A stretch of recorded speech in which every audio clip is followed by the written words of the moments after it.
Hey guys, welcome to another episode of Amber Unfiltered. Today I wanted to talk to you guys about this amazing book that I just started called My Other Heart by Nanami Strenner. But before I do that, don't forget to like, comment, and subscribe. Also, if you want to cash at me at Amber Unfiltered Show, that'd be greatly appreciated. Sorry, if you saw Stan in the corner right there just looking like nobody loves him, that is a bold-faced lie because I literally pet him like 2 seconds before I hit the record button. But anyways, I wanted to talk to you guys about this book. I hope you guys are doing well. I hope you had a good weekend. Me and Nick did. It was just like filled with like love for my girlfriends, love for my husband, just going out and just really connecting over a good meal and good conversation and just good vibes and beautiful weather. So I hope you guys got to do something fun. This video is probably not going to come out for like a few weeks because I've been on a roll with content.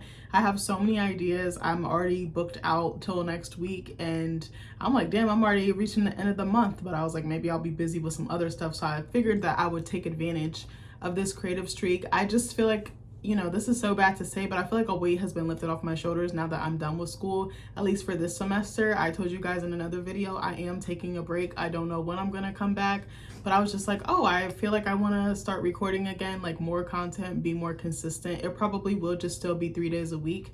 I feel like every single day putting out content is a lot and I wish I could go back to that, but honestly, it doesn't really work for my current schedule. But anyways, I hope you guys are doing well. I love you. I also wanted to just add a little quick note. Doing these videos is actually giving me life. Like, I feel like nobody watches and I'm like, oh my God, what does anyone even care? Does anyone even want to hear what I have to say? But I try not to think about that. I actually have a lot of fun putting these together. I genuinely love talking. I love interacting with you guys. I love coming up with new concept ideas. It's interesting to me too, seeing which videos like really take off and which ones kind of like generate engagement, even if it's not in terms of views, but more like gets comments and like really thought-provoking like feedback. I really enjoy that. I don't know, just sometimes when I'm feeling low or when I'm sad, I just turn that camera on and something in me just comes alive. So I really just wanted to thank you for holding space for me. Thank you for listening to me. Thank you for hearing me ramble because I know I can go on tangents. But it is actually very fun for me in a way. It is healing and I feel like there's like a reciprocity that kind of goes with this. I don't know, I thought I wanted to like have a certain amount of followers, a certain number of videos. Right now I'm just kind of winging it and I'm like, I want to get back to like the joy of it and like the fun of it. I haven't edited a video and done like super professional videos in a long time. I just feel like those are so time consuming and like I just don't have time really like that to be doing that. But maybe eventually in the future I'll come back to it, or who knows, maybe I never will. I feel like I just, you know, want to have fun again and just find joy in the things that I like doing. And this for me is like another way I get to use my creativity, like because I love doing research. I love digging deep into things. I love talking about things. I love being stimulated mentally. So this is like the perfect platform for me to do that, or the perfect way I should say. I feel like I'm not just meant to be a writer. I feel like there's so many other things that I probably will naturally gravitate to and like find my voice in. And I feel like this is one of those. So I just wanted to thank you guys from the bottom of my heart. But anyways, let's get into the book review. So first of all, let me show you this gorgeous cover. This cover like got my eye so quickly. Okay, the blue just leaps out to me. The yellow, the girl standing on the beach with like her shoes behind her back and just in the water, like not even waist deep. She's like ankle deep, you know, like calf deep. But I forgot how I found out about this book. I feel like, again, you know what it was? I'm pretty sure, if I can remember correctly, Amazon is a setup, okay? And I'm about to tell you why. Because I'll get like 4, 5, 6 emails a day. Amazon recommends this. Amazon be sending me the clutch book recommendations. I was like, they kind of low-key like overriding Goodreads. Like, I was like, this thing kind of knows what I like. I was like, that's kind of wild because like I really, you know what? I don't be reading on my Kindle like that no more, but I have gravitated back towards physical copies and I tend to buy them from Amazon because it does get to my house pretty quickly. I don't know, I don't really love Barnes and Nobles as much as I used to. I have some thoughts on that, but I'm gonna keep it PG, I'm gonna keep it cute today. But anyways, let me read to you guys the synopsis and we'll get into it. I probably will be all over the place because I didn't take any notes. I was just like, I have to fucking talk to someone about this book because it's so good. Let me know if I have any reader girlies or guys in my comments, in my subscriber list, but let's talk about it. So it says Mimi Trong Truong, I'm not sure if I'm pronouncing her last name correctly, sorry, is on her way home to Vietnam when her toddler daughter vanishes in the Philadelphia airport. 17 years later, two best friends in Chestnut Hill, Pennsylvania, discuss their summer plans, before college. Kit, with the support of her white adoptive parents, will travel to Tokyo to explore her Japanese roots. This dizzying adventure promises her an exploration of the place she always imagined as her real home, a new understanding of what it means to belong, and even a taste of first love. Sabrina had hoped to take a similar trip to China, but money is tight. Her disappointment subsides, however, when she meets a bold, uncompromising new mentor who prompts Sabrina to ask questions she's avoided all her life and shows her she does not have to sacrifice her dreams for anyone else. Meanwhile, Mimi returns to Philadelphia in search of her lost child, the one whose memory has haunted her all her life. When Mimi, Kit, and Sabrina come face to face, they will confront the people they truly are. Propelled to an astonishing climax, this is a tremendously moving novel that you will never forget. I meant to say this. This is a tremendously moving novel that you will never forget. I feel like Amazon's synopsis was much better and much more engaging. Not to shit on that one, because I think that was like a pretty detailed, straight to the point synopsis of it. But when I tell you that this book is so freaking good, I mean that motherfucking shit. Okay, like I'm trying to think. Honestly, the first thing that came to mind when I heard about the main characters, especially Kit being a Asian woman or a young Asian woman and being adopted by white parents, it immediately made me think of Little Fires Everywhere. I did a video on why I feel like BB was justified in taking her child back from her adoptive parents. I mean, ethically it is wrong, but I kind of see both sides, and I feel like I always go the opposite direction. Like when everyone else is going here, I'm going there. But anyways, I don't want to like dismiss or minimize people who have adopted a child and given that child a better life. I do understand that there are circumstances in which someone does forfeit like their title and like their parental responsibilities. So I feel like maybe I need to take that video down, or maybe I need to walk it back. I was like, maybe I shouldn't have done that, because I was like, I don't think a lot of people felt too kindly about that. And I'm like, you're an adopted girly, why would you think like that? But I just think I was trying to be like comedic or whatever, but I was like, that's not really a funny topic. That's actually low-key like, or high-key really serious. But anyway, I was like, oh, this reminds me of BB's daughter that was adopted by the rich white family in Shaker Heights in Little Fires Everywhere. I was like, this kind of feels like her story if BB's daughter grew up and stayed with that rich white family. I was like, oh my God, like that was the first thing I thought of. So I think what I love about this book is how it dabbles back and forth, or goes back, ping pongs back and forth between present day and the past of when the baby was first lost. I also love how it goes back and forth between the two main characters, which are Kit and Sabrina, but I also love how they talk about Mimi, who I suspect is Kit's adoptive mother. I could be totally wrong. What I absolutely love is the character development. These two characters, especially Kit and Sabrina, are so different from each other, yet they have a connection, they have a friendship, but then we start seeing cracks in their friendship. I think that this book does a really great job of exploring class and privilege, especially when you have privilege through a non-biological or non-traditional way, like an unconventional way. So I kind of really like Sabrina because she's very hardworking.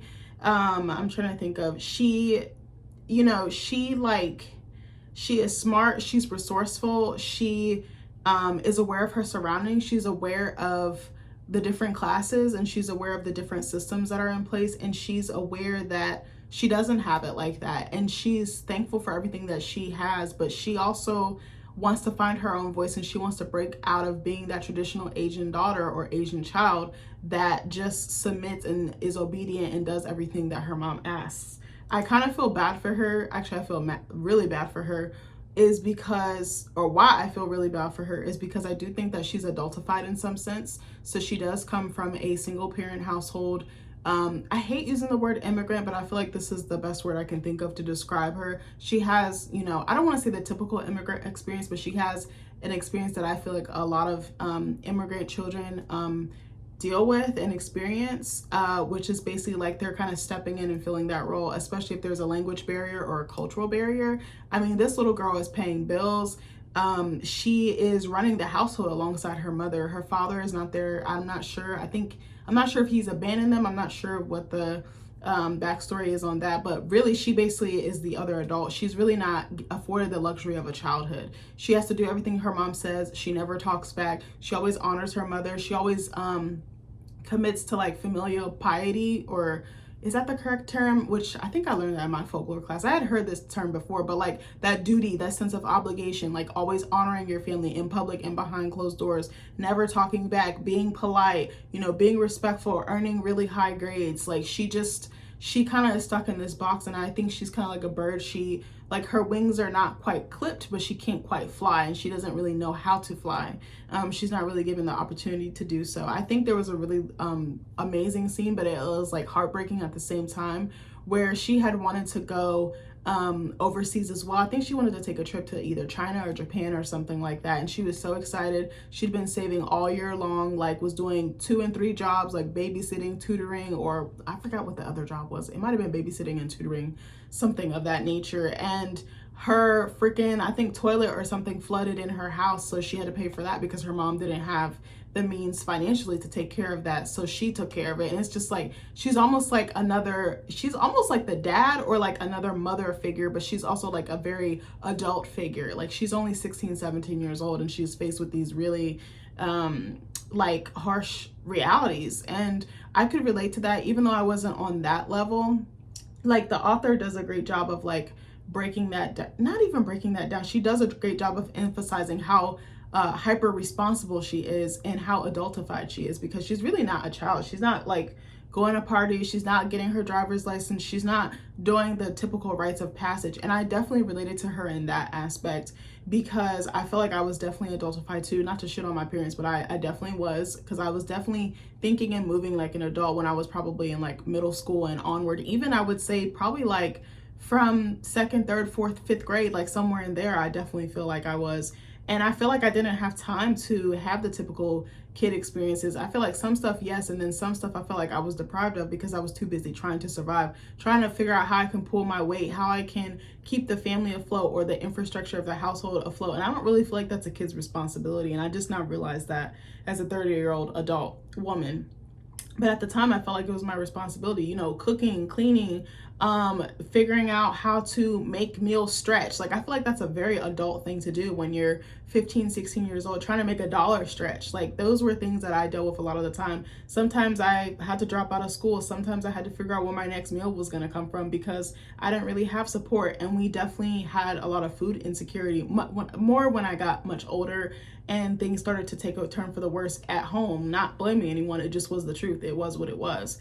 But I kind of related to her. Like, you just feel like, except I think my grades slipped. Like, my grades almost reflected the mental state or the up and down or the instability. That's what I think I wanted to touch on. I feel like this girl does not have that much stability. Her mom was like a cleaning, like a housekeeper, or like, I don't want to say maid, but like a housekeeper, a cleaning woman, cleaning lady. So she didn't really make a lot of money. She didn't really have a lot of opportunities. And I think about how like education and like background and like, if you don't have like set job experience and you kind of have to take the jobs that you normally wouldn't, but you're like, this is $1, this puts food on the table. Like, you have to do things that you normally wouldn't do because you're like, I just need to survive and I need to hustle for my family. I definitely felt that.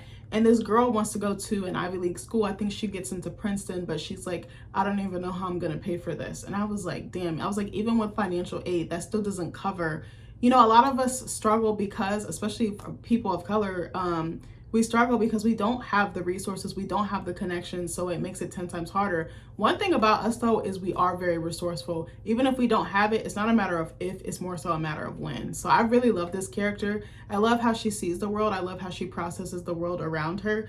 God damn it, I just realized I was supposed to read a part of the book to you guys that I really liked, and I think I sent them to myself. So I don't even remember what page it was. What page was it? Hold on. I'm sorry, I just randomly thought about it. I was like, damn it. I meant to write it down when I started this review. Hold on. Okay, hold on. Let me see if I mean, there's so many good scenes in this book. I think it was chapter 7. Okay, hold on. No. Oh, okay. Here's where it was. I'm sorry, because it has something to do with Sabrina. Sorry. So there's a scene that I absolutely love that kind of gave me like, this could appear in like Ginny and Georgia, the show that I was telling you guys about. but there was a scene where Sabrina is in like a English class or a theater class or like an English elective class, and I think Kit is in the class with her. And I wanted to read this scene to you because it really stood out to me. So her teacher does this thing where she'll pick a student randomly, and they have to do like a monologue in front of the entire class. Like they have to like really go in, dig in deep, and like, you know, grab something, that a memory, and like reenact it, or like, you know, bring that dialogue or bring that experience to life. So she's like, what would your, oh, actually, let me go back a little bit. This one might be long. I'm so sorry. Fair warning, this is about to be a long ass video. Okay, I'm gonna try to make it like 30 minutes or so, which is that long? I don't know. I love doing long form videos. At first they used to terrify me, but now I'm like, oh girl, I could talk for an hour and it wouldn't even faze me. Okay, so this is her teacher basically trying to get it out of her, and at first she's kind of really shy. And Sabrina's very introverted. She's very wallflower-ish. She's very like, be unseen and be unheard, like let your work speak for itself. And I think that's another thing that kind of goes hand in hand with like the immigrant experience. I can't speak for that, or speak to that, because I'm not an immigrant myself, but I could see, like, from the things I've read and seen from other people and people that I've cared about who are and identify with this, I could definitely see like where the mentality sort of comes from. So okay, so this is her teacher. So this might be like 2 or 3 pages. It might be a little bit longer. So okay, this is Sabrina talking. My mother always says, go on, dear, start with the truth. Sometimes a truth is all it takes. Mrs. Saunders' hand squeezed her own, and it felt warm and dry against Sabrina's cold fingers. She stepped back into the shadows, and then Sabrina was alone. Sabrina took a deep breath, felt her belly expand, and exhaled. My mother always says we need to work hard. Her hand shook, but she reminded herself to focus on something beyond the faces before her, just as Mrs. Saunders always suggested for stage fright. Then the words came to her, and for once she allowed them to leave her mouth before she could turn them over to check them again and again. My mother always says that the world owes us nothing, but she doesn't say it like I just said it, in an indifferent kind of way. Sabrina, you work hard, okay? You work harder than everyone. We have nothing compared to them. You have nothing. You remember, you work until your fingers bleed. I can see you guys don't know how to respond to that. It's uncomfortable, the unheard voice of an angry Chinese mother who wants to live vicariously through you. But this is the ambient noise in my house. Only it's not coming from some integrated sound system in the walls like in your houses. It's in human form and right up in your face. This close. She held her palm up in front of her nose. Yeah, that's my mom. Success is big in my house, but success has many forms, agree? I guess beating the person who has more than us defines success in its purest form for her. It's getting the best grades all the time. I can't lie. She wants to see you all fail. You and you and you. Sabrina pointed at random silhouettes before her. And for me to succeed, she will relish your shortcomings. She will relish your shortcomings and see them as mere steps for me to ground my foot on while I climb this metaphorical ladder she has in her mind. She wants me to beat you. There was laughter. She didn't know if it was at her expense, a mockery, or if she had struck a chord. And most people here do have more, right? I don't mean it in a poor me way. I mean it as fact. It's the way of the world. We can't all have the same. And there's something about knowing where I am that I've always liked. There's a cleanness to it, a purity. Maybe that's some kind of brainwashing for my mom too. Like, there's no gray with her. She just says exactly what is happening in her mind, and it probably leaves her mouth before the thought is even fully formed. Yeah, there's purity in that. Sabrina paused. The silence in the room enveloped her. She heard nothing but her own breathing as she awoke in her surroundings again. She could see Mrs. Saunders nodding in the front row. Her hands were clasped together, and her eyes were shiny. Keep going, she mouthed. Sabrina felt herself stand taller. My mother always says that birds are her favorite because they don't stay in one place too long. They don't linger by staying still. But I think no animals do that, right? Maybe a seal, I don't know. But the bird thing, she loves Japanese paintings of birds, drawn with a fine brush. Those super detailed paintings where you can see every single stroke on the page, she loves those. She says that birds stay for a moment, so if you really pay attention, you can catch them in their beauty. They'll let you enjoy them, and then they're gone. It's funny how she likes those Japanese paintings, though. She loves the cranes, those long-legged birds. They're so elegant. They always remind me of the makeup worn by the geishas. You know, the white skin and the blood red lips, those cranes and the puff of red on their heads. I saw a documentary once, and the ladies kind of glide. They walk so delicately down the streets in Kyoto. It's kind of funny how that's what she is obsessed with. It's all high tech there and cool subcultures in Japan, right? All those futuristic neon lights. I look at pictures of those crossings and cool girls in the park that are all famous, and it's like a wonderland. One day, I might go there.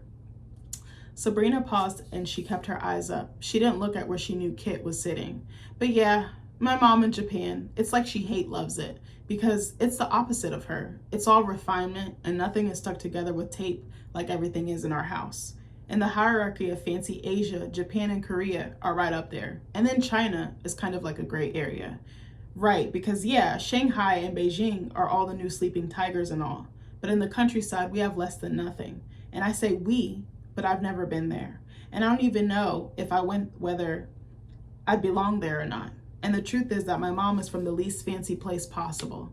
They didn't have a television growing up. They didn't have a radio. They had nothing. Sometimes they could barely afford to eat rice. And that's like the cheapest thing you can eat in the world, right? That's her origin story. But she collects pictures of these aristocratic, elegant birds from a country that is all about refinement and elegance and subtleties. Like, she'll find one on the internet and ask me to print it and be all like, Sabrina, you see this tiny feather? How do they paint that? One day, I'll take my mom to see those cranes in real life. We'll go to the snowy place in Hokkaido, where you can see them do beautiful courtship dances, their thin legs jumping up off the white powder and nodding their heads to each other. I know she'll complain about the cold. Why did you bring me here, Sabrina? You know I hate the cold. I don't even like the Japanese. Yeah, she doesn't like the Japanese. That's for another day. And there is nobody more outspoken and less subtle than my mom.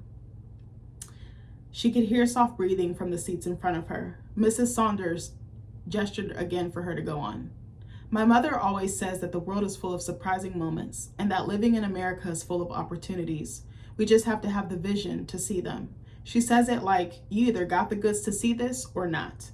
She has, that's for sure. She knows when she has a shot at something and she takes it. It's probably the thing I kind of love about her most, even though I've never told her this. We are not the kind of family that talks about love. I don't think I've ever told her I love her. She hasn't told me either, but that's okay. Love has many forms, right? What are the 5 love languages? She lifted her fingers to count them herself. Acts of service, nope. Quality time, no again. Receiving gifts, nope, nope. Words of affirmation, not for my mom. Physical touch, yeah, that's a no. But my mom's love language might be in the form of a byozi. I'm not sure if I'm pronouncing that right. Sorry if I'm not. You know what a byozi is? It's a fluffy, delicious bit of pure white Chinese bread filled with sweet, savory filling. And they're steamed and cooked to total perfection and more delicious than anything I know. And my mom makes the best. If I had to sum up my childhood and comfort in one single word, it's the hot, steaming beauty of a perfectly formed byozi. So I guess that's my mom's gift to me. Because I know she's tired, she's worked a long-ass 12-hour day, and sometimes she still comes home and cooks up a storm. And a byozi takes work. She's got to knead that dough, and then cook and chop up the pork or vegetables or chicken or whatever is inside, and find a way to perfectly steam the bread and filling. It's an art, but she does all that. And then she watches as I chew on that puffy cloud of deliciousness, and I can feel the love with each bite. It's right there, getting into the very marrow of me. She says that watching me enjoy her cooking makes eating the bitterness of hard work and life worthwhile. All that goodness, all that nourishment, that's love right there. When I tell you, when I read that scene, I had tears coming down my eyes. I was like, coming down my cheeks. I said coming down my eyes. Y'all know what I meant. That scene was just like so, it was like perfection. Like she said, like, I was just like, the writing is so freaking good. It really like literally leaps off the page. I was like, oh my God, like, I feel like cooking is an act of love. It's a labor of love to really go in the kitchen and cook a meal and prepare it with your whole being, your whole heart, and like really pour your energy into something like that and nourish someone, not just their belly or their stomach, but like their spirit. That is a huge undertaking. And to cook something like that is so niche and takes a long time to prepare, like, she has a grade A mom. Like, I'm sorry, not sorry, but I don't know, that scene really stood out to me, and I was like, I definitely got to read it. to you guys. I know it was a little bit long, but when I read it, I was just like, this is so poetic. This is so beautiful. This is so emotional. Like, it moved me in a way that I was not expecting. And this book isn't something I would typically go for. I told you guys I will read a little bit of everything. I feel like I'm expanding my palette as a reader because I have very specific stories that I want to read. I love reading about Black families and like family secrets and generational trauma, or, you know, stories that center Black women or talk about Black women in their everyday life. But this one is totally different. I think the last one I actually read like this was Little Fires Everywhere. Even though it's not identical, it has its nuances. But in Little Fires Everywhere, I do definitely think it was a bit more diverse. Like, it centered a Black mom and her daughter. It centered a rich white family, a mom and her 4 kids and her daughter. You know, there was kind of like mirrors, and then there was like an Asian woman at the center of it, you know, trying to go against this rich white powerful couple who ultimately were her daughter's parents, because she technically gave up her right to be a mother. But I don't know, I was just like, oh my God. So I think also I love the juxtaposition of Kit's character, because Kit is so entitled, she doesn't even see it. Like, she knows, but she doesn't, she's just like, well, it's not my fault my friend is poor. Like, there's a scene where she actually says that. She's like, well, it's not my fault her family can't afford the trip. Like, whatever she asked for, she's just like, this, it's given to her. Like, she doesn't even have to flinch. And I was like, I don't even know what that feels like. Like, that is such a unusual thing for me to experience. And it's interesting because there was a time where my parents were living in an affluent neighborhood, living a very affluent lifestyle, and they worked hard for it. I'm not going to take that away from them, but then it all kind of crashed and burned like once they split up. But it was interesting. Like, it was nice getting things, but then it like didn't really do much for me, because I always felt like I would have preferred love, or like an act of love or an act of service, over a material object. Like, it's nice receiving gifts, but I want gifts that come from the heart, gifts that you actually thought about and were intentional about. A purse that I can go buy at the mall doesn't mean as much to me as maybe you made me like some homemade toffee or something like that, or you cooked me a meal. Like, to me, that's more meaningful than anything. I mean, money is always great, but those are things that you can kind of ultimately give yourself. You know, someone taking the time to ask you what you like and then to do it for you, I feel like that's more meaningful to me. And maybe I'm weird for that, but Kit is just, you know, she's a hot fucking mess. And she doesn't even try to see things from her friend's point of view. It's like their friendship exists solely on her terms. And then there's like, I think it's there's this boy that she likes, but this boy pays her dust when they're in person, but then they've been fooling around privately, secretly. And it's like, I think he's fooling around with her out of convenience. And I think he actually likes Sabrina. Like, I think Sabrina is more his speed. And I think she's more intriguing to him because she's not so flashy, because she's not so out there, because her privilege isn't something she uses to belittle or put down others. Like, it's very interesting. And I feel like the only reason Kit asked her parents to take the trip overseas was to kind of compete with Sabrina, because it was actually Sabrina's idea first. And I was just like, I don't like that. Like, how are you going to be jealous of this girl that's struggling and that comes from nothing and is trying to pull herself up by the bootstraps and is trying to become something? Like, she already is to me, but I guess from the viewpoint of Kit, maybe not. And what's interesting is Sabrina is actually working at the country club with the guy that Kit has been sneaking around with. And I think she has feelings for him. I think she has a crush on him. And I think he might be interested in her. So I'm wondering, will there be like a love triangle where she feel betrayed that her friend is talking to this guy that she has this weird friends with benefits arrangement with? But I wanted to also talk about how the opening of the book started. I was gagging. I was like, oh my God, I would be so devastated. So the beginning of the book opens with Mimi, who I believe is Kit's biological mom. So Mimi has her in the airport, but she goes by a different name. She's not Catherine or Kit, or is Catherine her real name? I can't remember. Catherine, something like that. So Mimi's in the airport in Philadelphia. This is like 98, and she's playing with her baby, and her baby, I think she's like 1, like Kit's like 1 at this time. So she's playing with her, and I think the baby was like, you know how babies crawl and just do all the things, right? So she reaches under her seat to get her daughter, and her daughter is not there. I was like, bitch, don't you know I would have turned that motherfucking airport upside down? But I was like, I do understand, on a serious note, I do understand that the immigrant experience is complex, it's layered, it's different, especially if you're new. Like, acclimating to a new culture, assimilating into a new culture, a new country, like that's a whole other thing. Learning the food, the language, the customs, like, you know, the culture, like in terms of like work and certain things you do socially, like that must be so scary, and it must be so complex and like layered, right? I do know that. So she reaches under and her daughter's not there. So she's freaking out. She's like howling. She's like hysterical in the middle of the fucking airport. And like no one helps her. They arrest her, detain her, and all this time is going by. She's like in a fog and a haze, and her daughter's just missing. And they just carry on like nothing's going on. And I felt so bad for her. I think the police or, you know, airport security or whoever was looking at her like she did something wrong, but it's like her baby is missing. Like, how do you not have empathy for that? Something that I kind of want to compare this to, even though I know it's two totally different scenarios with two totally different outcomes.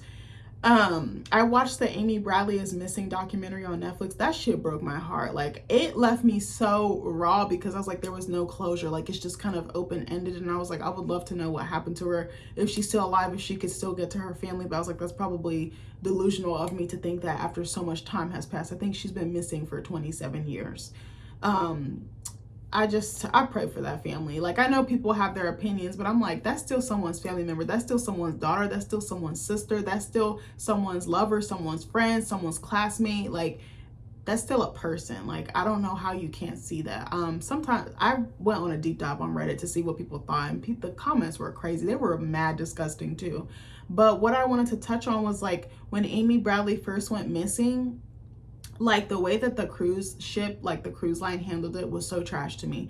I was like the cruise, they actually interviewed the cruise director who worked that, and I think it was in like the 90s or something, like 98 or like early 2000s or something when she went missing. Yeah, it was 98, the same year as the book. And he just was so dismissive. He was so cold. He was like, well, we have 2,000 other people on the ship. We got to give them an experience. They paid all this money. And I'm like, but someone is missing. Like, how could you in your good conscience act like it's nothing? What killed me was just like how they kind of told the family to stay put. And I'm like, that's valuable time. That's critical time that they could have been looking for her or trying to figure out, like, put together a timeline, a lead, a suspect, something. Like, I know they did all those things, but making them wait and just sit tight, like just detaining them or sequestering them to their cabin, like, that's crazy work. Like, I'm sorry, like, I would be going to fucking jail. Like, sorry, not sorry. Like, I'm gonna turn this motherfucking ship, I'm gonna turn this motherfucking airport upside down. Like, sorry, not sorry. Like, y'all ain't gonna be able to get me to be quiet. But I mean, I guess what are you supposed to do? Like, I don't know, it kind of reminded me of that. Again, I know those are two different scenarios, and that's probably a parent's worst fear, your child going missing, whether they're taken, you know, I guess in both cases they were taken, you know, without their consent and without their family or their loved one knowing. But I was devastated. And then Mimi flies to Vietnam, and she was going there to, like, I think introduce her baby to her family. I'm not sure if she was, but that was my thought. She was gonna go like see her sister's husband, and she's just in the thick of grief. And like, I could not imagine what that loss feels like. You're always going to have that hole in your heart. You're always going to grieve. You're never going to get the closure that you deserve. And I was like, what an interesting way to start off the book, like with such a bang. Like, I just hate how the airport staff handled it. And I know it was a different time, and I was like, you know, she probably is just still finding her bearings. So what do you do? How do you advocate for yourself? You're alone. You're in a new country. You don't have your support system like you would if you were back home. Like, that's terrifying. But I think on the other breath, I'm like, okay, well, Kit got, you know what? Actually, I'm not going to say that because she was taken against her will. I don't know why I think I was thinking of Little Fires Everywhere, where BB kind of had to give up her child because it was the difference between life or death. But this isn't the case. Someone took her child without her consent. And I'm trying to figure out how the author is going to explain how she was taken and how she got placed with this family, because I'm very curious about that. But yeah, it's very interesting. It goes back and forth between Sabrina and Kit. Sabrina is working at a country club where Kit's crush is at. He goes there, you know, he's part of a rich privileged family as well, and she is working in this like Asian immigration office, like as a internship, excuse me.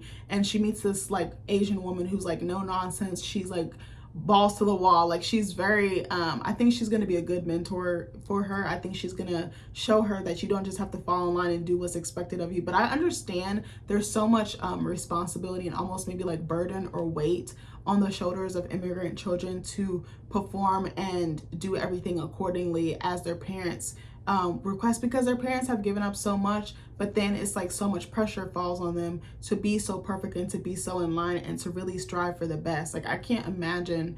You probably don't have a normal childhood, and you probably don't have necessarily a normal adulthood.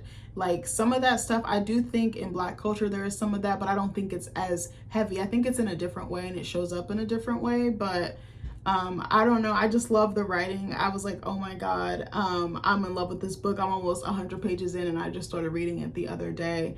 But I just wanted to talk about it for a second because I was like, I haven't done like a little book review in a little minute. I actually started this other book called Zeal by Morgan Jerkins.